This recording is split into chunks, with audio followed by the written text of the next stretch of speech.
Want to know how to add delay to your tracks or your audio clips in Audacity? Well, no worries. In this video, I'm going to show you an easy step-by-step guide on how you can do it. It's super simple and under a minute, so let's get straight to it. Now, first things first, simply open up your Audacity application and just simply import any audio file that you want.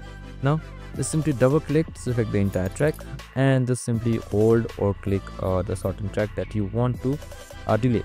So I've selected that track for now and just simply towards effect on top right here. So once you select effect, just simply search up for delay and reverb. So once you found it, just simply hover on it or select it, and now here you should be seeing delay on top. Just simply select it. Now once you select your delay, your preset and settings should open up. Now you can also select or choose a delay type.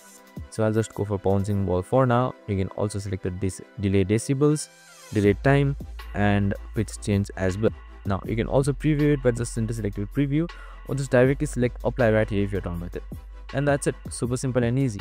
After a while you can also see the waveform changing on as well, and you can just simply select the space bar to preview it. I hope this video helped. If it did, make sure to like, subscribe and tune in with us for more of these videos. See you in the next one.